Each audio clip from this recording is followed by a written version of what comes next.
All right, we're going to start with 263, A Shelter in the Time of Storm. I expect everybody to at least be singing in the refrains. All right.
Worship the King.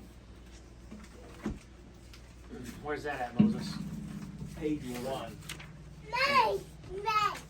Page 111? No, 1. 11? 1. Just the 1. Just 1 1? That's 11. 1 is 11. No, just the singular 1.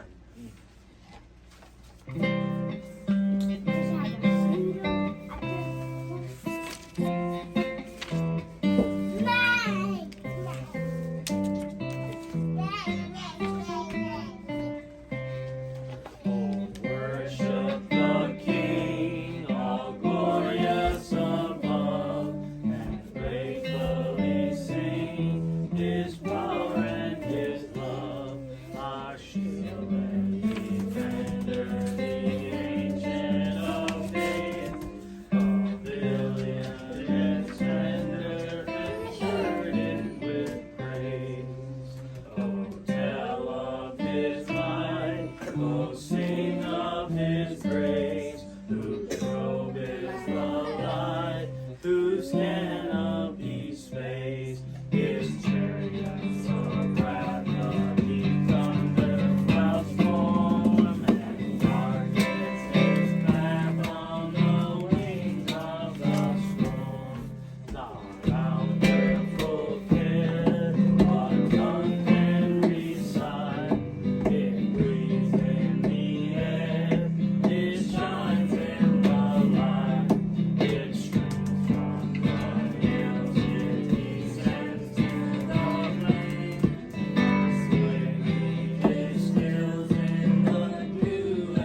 feeble as frail, in thee do we trust, nor find thee to fail. Thy mercies how tender, how firm to the end. Our Maker, Defender, Redeemer, and friend.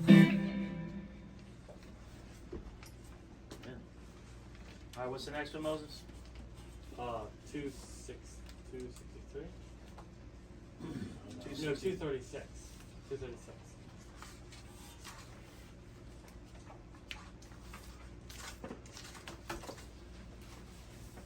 What's this called? Amazing Grace. What's it about?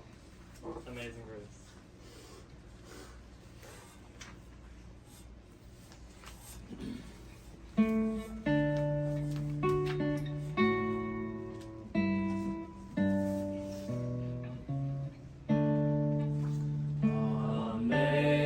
Amazing grace, how sweet the sound that saved a wretch like me.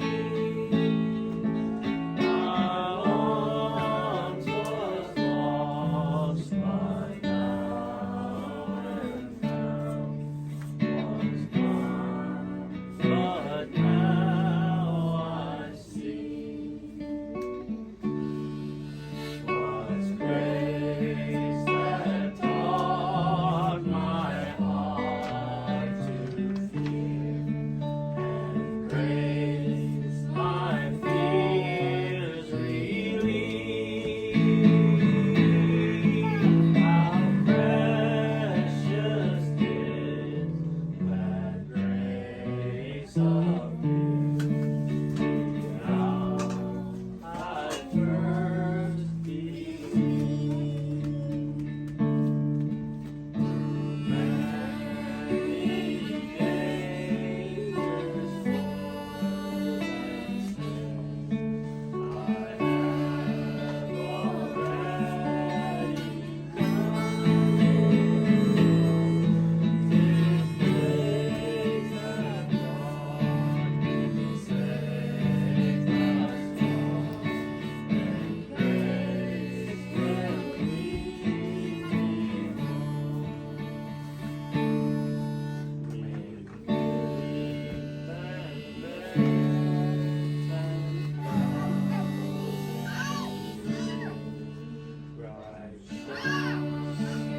and grace will lead me home. We've no less days to sing thy praise than when we first begun.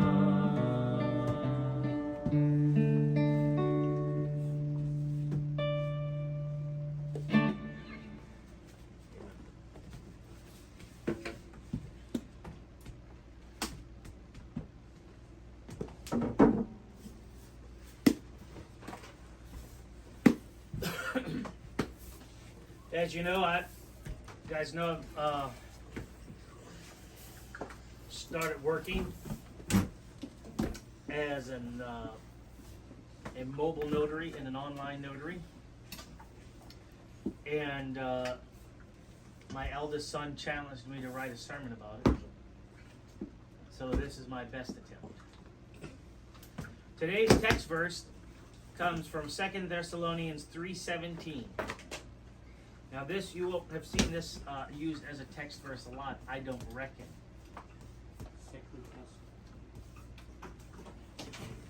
Do you know what the book before 2 Thessalonians is? Very good. Bible scholar right there. The salutation of Paul with mine own hand, which is the token in every epistle, so I write. I'll read it to you again. I don't know if you caught it.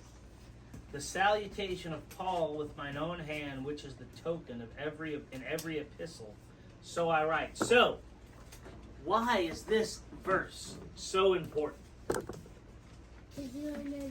to the foundations of our Christian beliefs?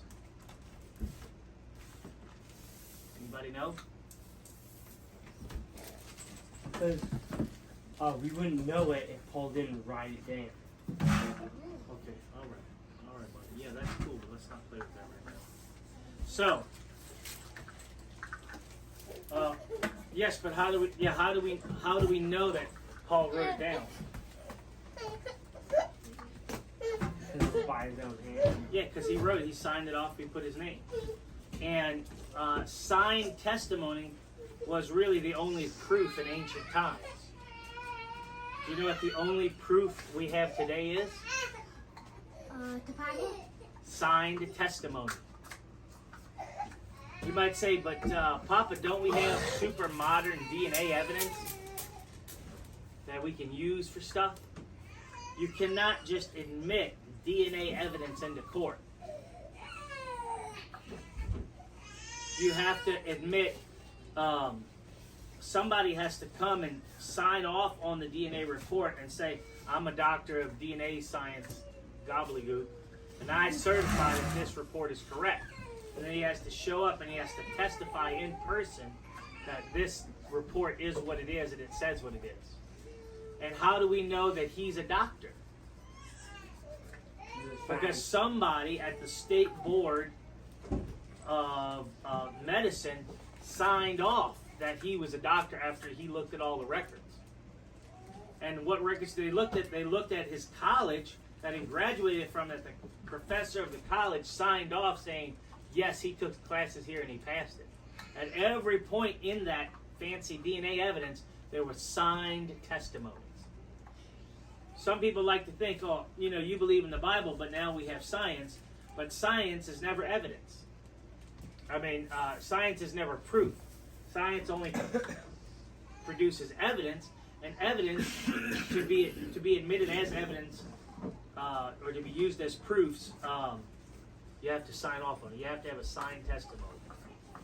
So there's nothing there. We even today with our computers and our technology, like you can do online remote notary, and all that's doing is we have all this technology, all this expertise, all this stuff for one thing. To prove that it's somebody's signature. Because if it's not their signature, it's not valid.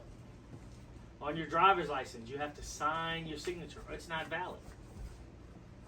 Right? The signed testimony is still the only proof we have. And so we have signed evidence, signed testimony of, yes, what Paul wrote. And we have what the apostles wrote. We also have stuff outside of the Bible, like Josephus and other writers who write and show evidence that that stuff happened. Did you know that? Mm-hmm.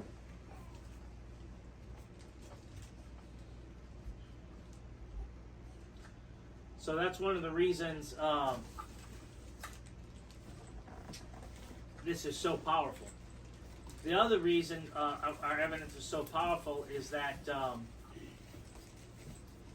Jesus actually claimed to be God. And people claim that the miracles he did happened and that he rose from the dead. They liked it so, they believed in it so much, they were willing to die horrible, brutal deaths over it. Some religions are started by causing other people's brutal, horrible deaths to promote what they want to say. But Christianity was started by the people dying for what they believed. Believe that someone else died. Right, and rose again.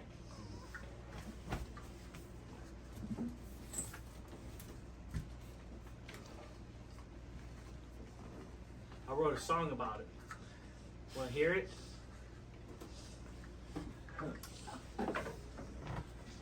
Hopefully the amp won't Hopefully not.